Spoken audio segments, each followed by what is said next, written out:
Muy buenas noches, estimados estudiantes. Buenas noches con todos. ¿Cómo están? Buenas noches, buenas noches. Buenas Buenas noches, noches, gobernador. buenas noches, ¿Cómo abogado. están? Buenas noches, muchachos. Qué gusto volverlos a encontrar. Muy buenas noches. Dale, empieza. Hola, profe, buenas noches. Muy bien, buenas noches con todos. Eh, Muy bien. Muy buenas noches. Hola, ¿qué tal, Clever? ¿Cómo están? Buenas noches, buenas noches. Bueno. Para mí, como siempre, es un gusto que nos volvamos a encontrar dentro del desarrollo de la asignatura de expresión oral y escrita. Como ustedes ya muy bien conocen, ya estamos en la recta final, en este caso, de lo que corresponde al ciclo de nivelación en esta carrera de marketing digital que ustedes han elegido dentro de su preparación y asimilación de conocimientos académicos, ¿no? Que siempre resulta totalmente necesario para que puedan tener un buen desenvolvimiento tanto en el ámbito académico como de igual forma en lo concerniente al desarrollo de su carrera posteriormente y de su futura profesión. Sí, este es un punto que nosotros ya lo hemos tocado de manera permanente, que lo hemos hablado de forma eh, cotidiana, por el mismo hecho de la relevancia que nos hemos dado cuenta que tiene, ¿no? A pesar de que hemos tratado sobre temas que resultan bastante generales, que incluso ustedes ya conocieron en su debido momento, tienen una gran repercusión al momento de desarrollarlos y de aplicarlos en un ámbito tanto académico como profesional.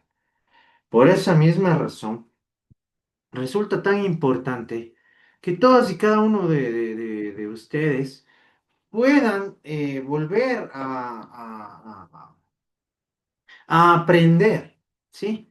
Y ya no solamente aprender, sino en este caso a aplicar estos conocimientos en su vida cotidiana, no solamente en el ámbito académico, sino de forma permanente, porque el medio comunicacional, en el ámbito comunicacional, en el que nosotros nos desarrollamos de forma permanente, ¿sí? Día a día, resulta importantísimo con el propósito de que en este caso no lleguen a existir problemáticas o confusiones, ¿sí? O malos entendidos, incluso hasta en los aspectos más mínimos, ¿sí?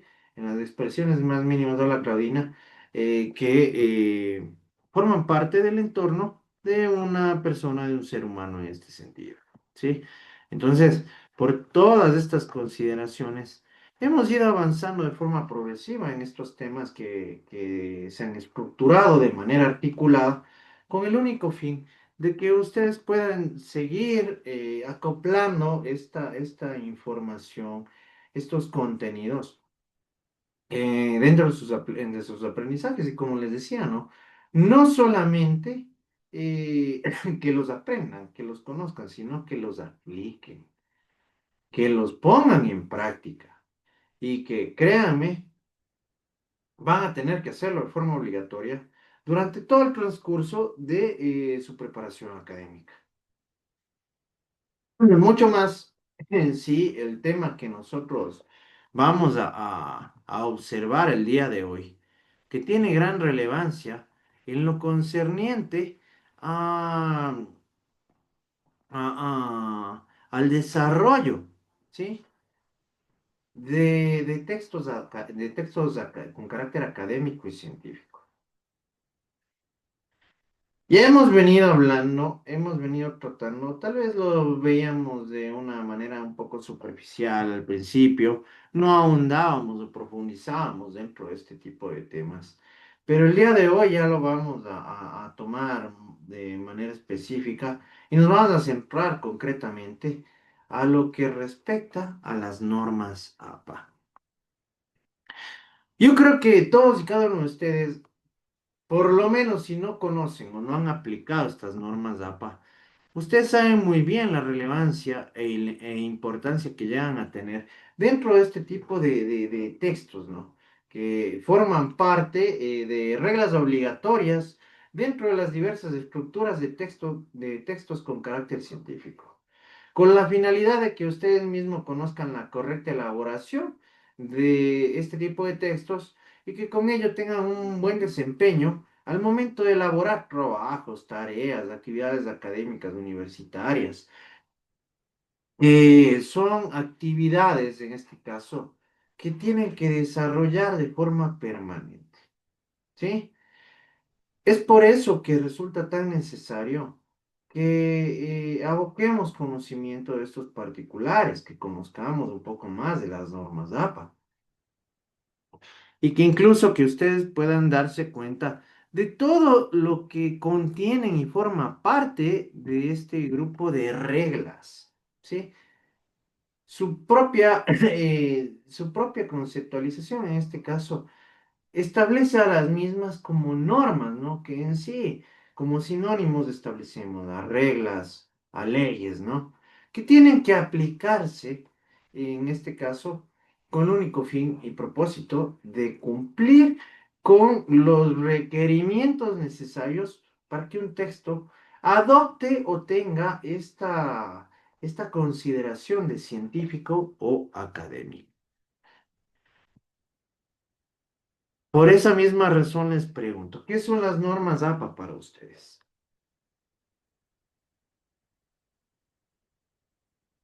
A ver, ¿qué serán las normas APA para ustedes? El conjunto de normas que se realizan, que se manejan para realizar un trabajo en ciertas aplicaciones. Ya, a ver, gracias, Gabriel. A ver, ¿alguien más? Inge, las normas APAS son normas establecidas por la Asociación Americana de Pixología. Es lo que yo estaba mirando. Ya, gracias, Estuardo.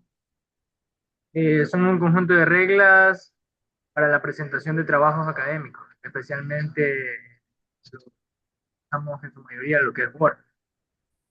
Ya, Cristian.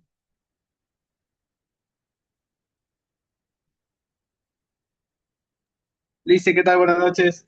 Para mí son Hola. reglamentos para dar una buena presentación para cualquier documento. En palabras. Ya, a ver, ¿alguien más?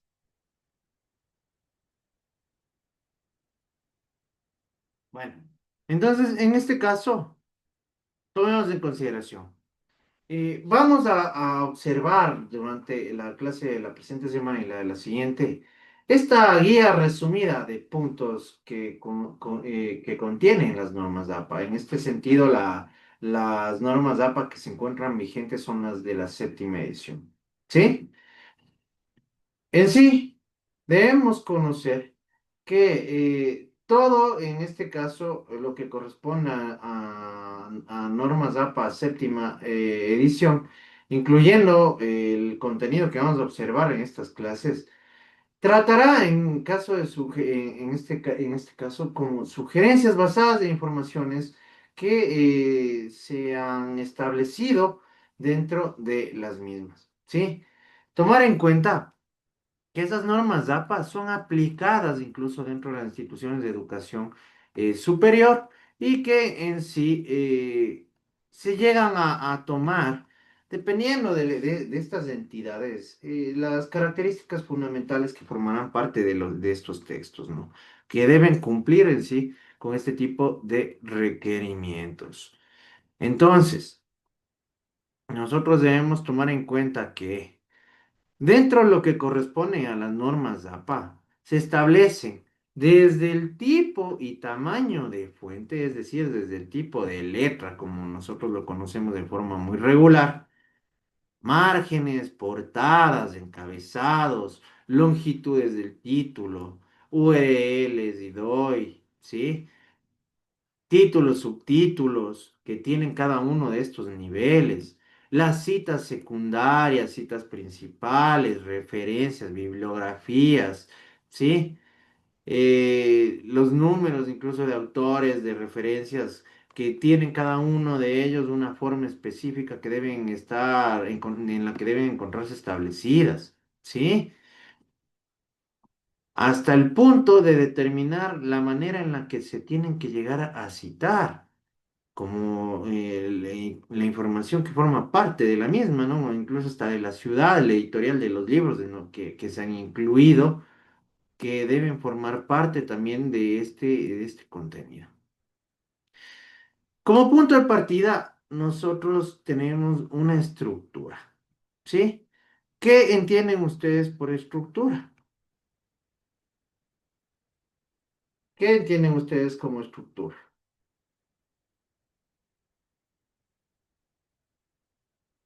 ¿Serían unos pasos a seguir?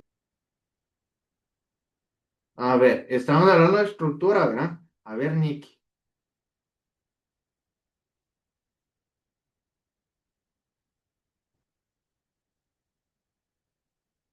Nicole, Buenas noches, abogado.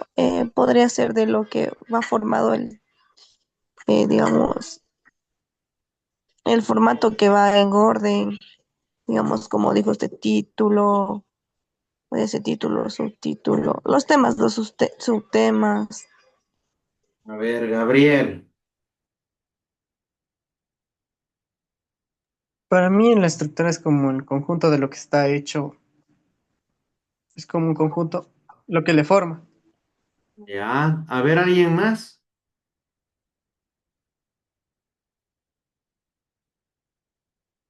¿Alguien más? A ver, Estuardo. Eh, Lo que incluye normalmente la estructura sería lo que es portada, resumen, un texto principal que sería la introducción, método o resultado. Y al final lo que son las referencias o conclusiones. Ya. Bueno, debemos tomar en cuenta que cuando hablamos de estructura estamos hablando de la columna vertebral, ¿no? De las partes que está constituido en sí un texto, ¿sí? Tenemos ciertas determinaciones, ¿no? Pero que en este caso, como les había manifestado, van a poder variar dependiendo de la entidad en la que llegue a desarrollarse o en la que se tengan que presentar cada uno de este tipo de trabajos, ¿sí? Todos los documentos en formato APA por lo general incluyen una portada, el texto principal, referencias, son cuestiones básicas, ¿no? Pero también están contenidas de elementos adicionales como resúmenes, tablas, figuras, apéndices que incluso se van agregando al final del trabajo. Por ello, nosotros contamos con cierta estructura que en sí es bastante general, ¿sí? Esto es lo más genérico, pero que como les manifiesto puede ir variando dependiendo de la entidad o la institución en la que se llegue a desarrollar. Tenemos una portada, un resumen, tenemos el texto, el desarrollo, las referencias, notas, tablas, figuras de apéndices, ¿no? Como los acababan de comentar. En este caso, la portada corresponde a todos los documentos escritos bajo las normas de APA y corresponden y deben tener una portada. Dentro de la misma se ofrecen dos versiones de portada, una para estudiantes donde se agregará información también como la institución de educación superior, nombre del docente, ¿sí? Pero también contamos con otro tipo de portadas, en este caso que va direccionada para profesionales, que sí son personas que envían sus trabajos para revistas académicas, que ahora resulta totalmente esencial como un sustento incluso de méritos cuando corresponden o conciernen a concursos, ¿no? Que son muy tomados en cuenta y tomados en consideración. Cuando hablamos de una portada para estudiantes, la portada de trabajos académicos llega a incluir título, nombres del autor o los autores, la afiliación, es decir, el nombre de la institución en la que están cursando, tal vez algún tipo de nivel educativo, académico, ¿sí? El nombre del curso, el profesor, para el cual se presenta dicho trabajo. También dentro de la misma se puede agregar la fecha y se debe agregar la fecha y el número de página. Los documentos de los estudiantes, en este caso, no incluyen un encabezado a menos que lo solicite el instructor o la institución. por el mismo hecho de lo que les manifestaba. Esto va a tener una variante dependiendo dónde lleguen a realizar el trabajo. Por eso, no sé si ustedes se han percatado, si han realizado tal vez algún tipo de trabajo investigativo en este sentido en el cual han tenido que aplicar las normas APA. En lo que respecta a la portada, tienen indicaciones estrictamente puntuales y de cumplimiento obligatorio, en las cuales incluso tienen que percatarse y deben darse cuenta hasta de los mismos espacios, ¿sí? Todo esto tiene una estructura debidamente detallada. En cambio, cuando nosotros estamos hablando de una portada para profesionales, incluye el título, los nombres de los autores, incluso también filiaciones hasta de las revistas, ¿no? Las notas del autor, encabezados, números de página. En el documento que forma parte del aula virtual y que en este sentido, créanme, les va a servir de sobremanera, ustedes encuentran y van a poder observar ejemplos bastante prácticos. ¿Sí? Que les van a permitir tener una perspectiva bastante clara, precisa y directa. Dentro de los elementos de la portada se establece el título. En este caso, un título debe resumir la idea principal del manuscrito de manera simple y, si es posible, con algo de estilo. Debe ser una declaración concisa del tema principal y debe identificar las variables o cuestiones teóricas bajo investigación y la relación entre ellas. Nosotros ya habíamos hablado de un título, ¿no? ¿Cuál era el propósito de un título? La presentación de lo que se va a hablar, dice, del tema. Ya, tanto presentación, no. Ah, para saber el tema que se va a tratar, pues. De lo contrario, no sabríamos de qué hablamos. Ya. ¿Alguien más? Licenciado, Creo que ¿cuál es la también. pregunta? Comparto lo mismo, Licen, es una pequeña introducción al tema o de lo que vamos a leer o tratar en el texto. Bueno, eh, en sí, dime, Claudina. Justamente lo que decía el compañero, pero más allá de eso, creo yo que según el título uno le llama más la atención. Ya, ese es un Creo punto yo. importante, ¿no es cierto? Que ustedes deben establecer un título que provoque la atención de los lectores. En sí, cuando hablamos de título, en relación a un título, estamos hablando de en sí, bueno, podríamos decirlo, ¿no? Como lo han manifestado. Pero no tanto introducción. Viene a ser una presentación, una indicación, una explicación sobre lo que va a encontrarse dentro del desarrollo del trabajo, ¿verdad? Y que en este caso va a permitir que las personas puedan conocer de forma clara y precisa sobre lo que van a ver dentro de este contenido. ¿Sí?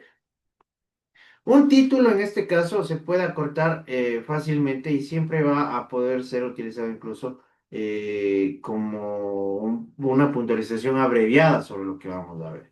Pero en sí, justamente como lo manifestaba Claudina, tiene este propósito incluso de llegar a llamar la atención del público al que va dirigido, ¿no? Puede ser una comunidad científica, puede ser una institución educativa académica, ¿sí? Y en sí, nosotros debemos tomar en consideración todos estos puntos. Nosotros siempre vamos a tener que establecer este título de una forma totalmente clara y precisa. Incluso cuando hablamos de un título ya en este tipo de trabajos de carácter científico y académico, se establece y se consideran el número de palabras, muchachos. ¿Sí? Dependiendo de la institución, por lo general suelen ser un máximo de 15 palabras, pero en la que ustedes utilicen y agreguen términos, ¿sí? Que permitan conocer de forma precisa todo lo que va a contener este título. La longitud recomendada para un título debe ser aproximadamente de 12 palabras. De 12 a 15, como les manifiesto, son directrices que en este caso forman parte de los lineamientos que presenta cada institución, ¿sí? El título deberá escribirse en mayúsculas y minúsculas, centrado entre los márgenes izquierdo y derecho. Posicionarse siempre en la mitad superior de la página. En relación al nombre del autor, creo que aquí no hay mucho que profundizar, ¿no? Resulta bastante obvio. Aquí va a incluirse el nombre de la persona que llega a desarrollar este trabajo, ¿sí? En un documento APA es primer nombre, es decir, la inicial del nombre del medio y el apellido. Esta forma reduce la probabilidad de una identidad errónea. ¿Para qué? Porque siempre pueden existir homónimos, ¿no? Personas que tengan tal vez el mismo nombre que nosotros. En este caso, recomendamos utilizar el mismo nombre para publicar todos los trabajos que ustedes lleguen a desarrollar a lo largo de su vida académica o de su vida profesional, ¿sí? Para que incluso puedan ser identificados, ¿sí? En este caso, sí debemos tomar en cuenta que siempre debemos tomar en consideración también temas como la afiliación institucional, porque aquí vamos a establecer en qué, en dónde, en qué entidad, en qué empresa, en qué revista van a establecerse este tipo se van a publicar este tipo de desarrollos de contenidos científicos, ¿no? Que resulte importante para que también ustedes puedan cumplir con todos los requerimientos que se van a establecer. No es necesario incluir más de dos filiaciones por autor, ¿sí? Cuando un autor no tenga una afiliación institucional, se puede indicar la ciudad o departamento de residencia y con ello también establecer este tipo de contenidos de información que van a permitir individualizar el trabajo. Si la afiliación institucional llegó a cambiar desde algún momento, hasta que se completó el trabajo, sí se tiene que establecer también estos datos, ¿no? Los nombres de los autores deben aparecer siempre en el orden de la contribución, ¿sí? Centrados entre los márgenes laterales. En este caso, ¿a qué se refiere? Que dependiendo del grado de participación, de contenido, de desarrollos que haya tenido en este tipo de trabajos, va a incluirse dentro de la determinación de autores. ¿Sí? Muy bien. Ahora, tenemos también como parte de este tipo de trabajos un resumen. ¿Qué creen y qué consideran ustedes que es un resumen? A ver, Jessica. ¿Cómo has estado? Buenas noches. Bueno, quería acotar algo de lo que estaba hablando anteriormente, de los autores. Entonces, por ejemplo, cuando existe más de tres autores, eh, me fijé que hay que poner ET al. Mm, Entonces, mi pregunta es, ¿qué significa esa abreviatura? ya. Entonces, en este caso, muchachos, cuando tenemos, en este caso, puntualizaciones en relación a lo que respecta a nombres de autores, de forma obligatoria nosotros debemos de incluir en este caso toda la información requerida. En este sentido, los lineamientos son bastante generales, ¿sí? Si hay cositas que son un poco más complejas, ciertas determinaciones que se deben tomar en consideración. eh, por el mismo hecho de que cuando resulta necesario realizar estas publicaciones, ¿sí? Se establecen ciertos parámetros como en este caso las siglas que acaba de manifestar Jessica, ¿no? Que corresponden a cierta información debidamente establecida ya dentro de un círculo científico, ¿sí? Bueno, como les preguntaba, ¿qué es un resumen para ustedes?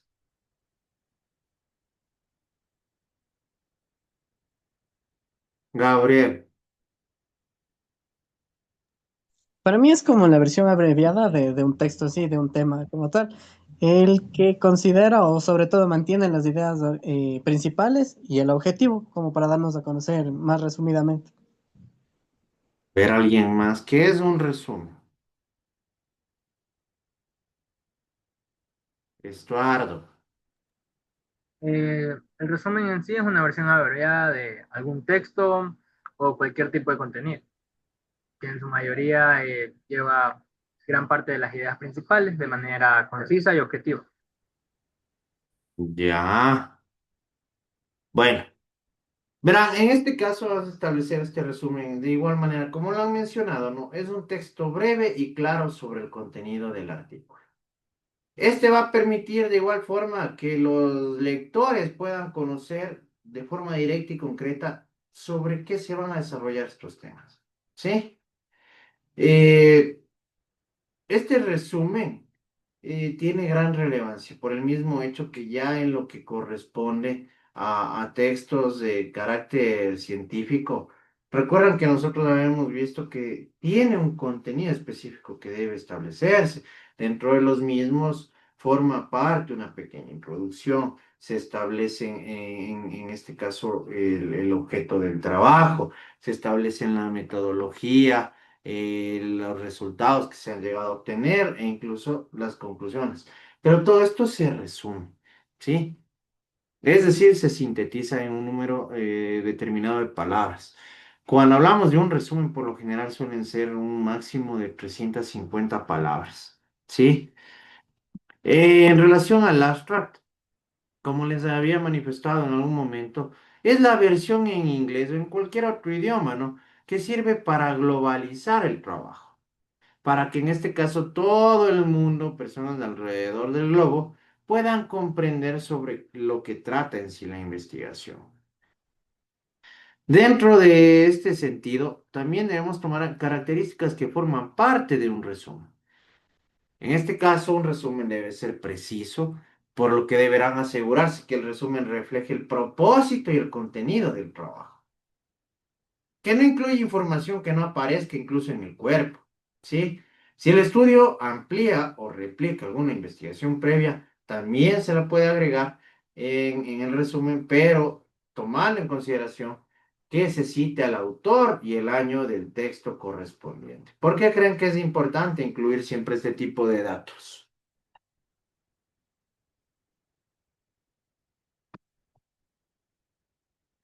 ¿Por qué será necesarísimo incluir los nombres de otros autores, de ser el caso que se llegue a utilizar o se llegue a implementar alguna cita, contenido, definiciones o desarrollo investigativo?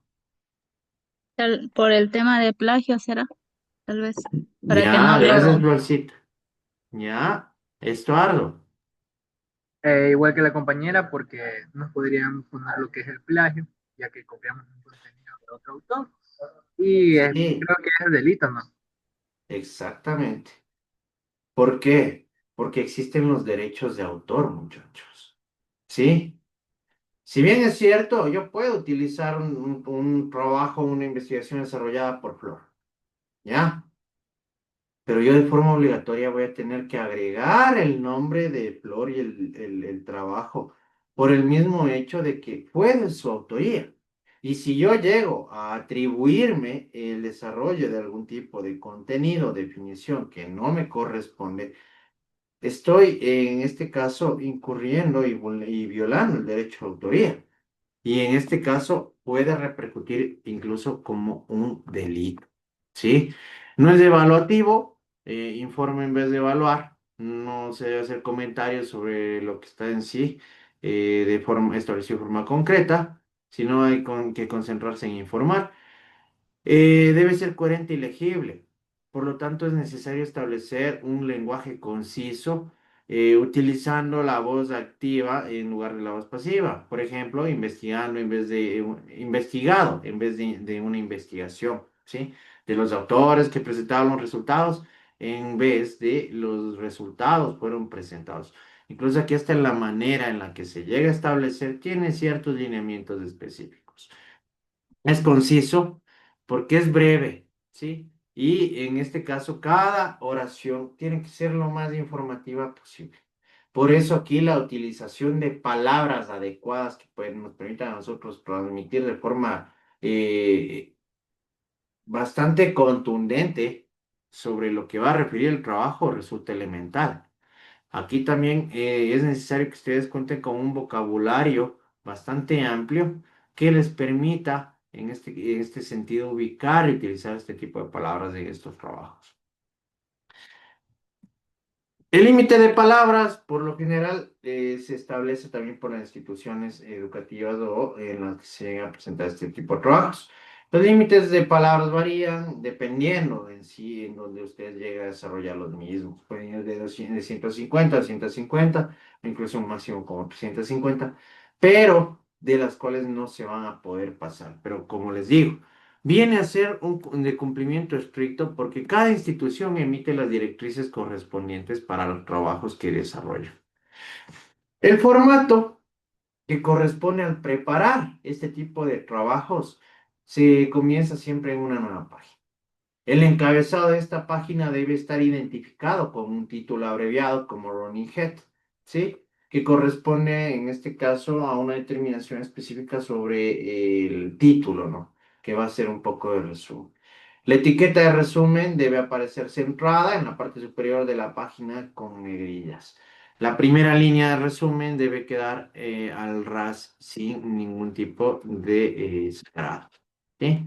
En este sentido, corresponde a la sangría, que es lo que nosotros conocemos, ¿sí? Dentro de las palabras claves.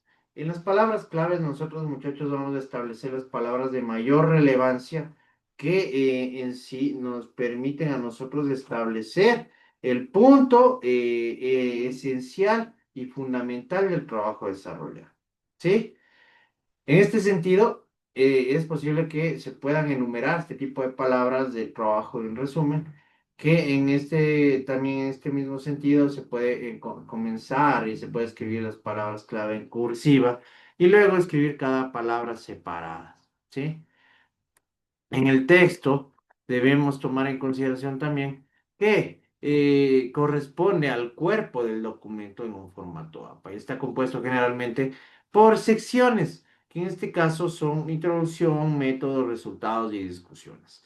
Cuando hablamos de introducción, aquí sí vamos a hacer ya una presentación, ¿no? De lo que ustedes, de lo que me estaban manifestando ustedes en relación al título. Aquí vamos a hacer la presentación porque por más redundante que pueda parecer, se debe concentrar en el texto introductorio. En este caso, no se debe escribir contenidos demasiado específicos que no contribuyan con la comprensión de la investigación. ¿Sí? En el mismo sentido, pensar y tomar en consideración que esta introducción sea clara y que pueda llegarse a realizar la verificación y el planteamiento incluso de los objetivos e hipótesis que se van a desarrollar en la misma. Los métodos que en este caso se deben proporcionar a través de qué, para que puedan los lectores comprender cómo se desarrolló el trabajo. ¿Qué tipo de metodología utilicé yo para recopilar y evaluar los datos de la investigación? Con ello, proporcionar detalles completos de paso a paso de cada método y una buena opción en este caso es remitir a los lectores los trabajos anteriores donde se informan también los métodos utilizados en el mismo. Los resultados que corresponden en sí a la obtención ya de datos obtenidos a través de la experimentación, ¿sí? Debemos evitar omitir datos del estudio al máximo, porque tienen gran relevancia, porque nos van a permitir descubrir a nosotros y verificar si se comprobó o no la hipótesis planteada, ¿sí? Debemos también ser selectivos al momento de elegir este tipo de análisis. Debemos asegurarnos que los resultados contribuyan de igual manera a responder absolutamente todas las interrogantes, todas las preguntas y la misma hipótesis que nos sirvió como base para desarrollar este trabajo. ¿Sí? Y la discusión, que es el punto ejemplar en el cual se deben establecer ya los análisis, razonamientos y planteamientos particulares, ¿no? A través de la examinación, la interpretación y la calificación de los resultados. En este sentido, la discusión se centra de forma directa al consenso o a la divergencia del trabajo previo o de la información que fue recabada para el desarrollo de este tipo de textos. ¿Sí? Muy bien. Por el día de hoy, muchachos, vamos a llegar hasta aquí. ¿Sí? Muchas gracias.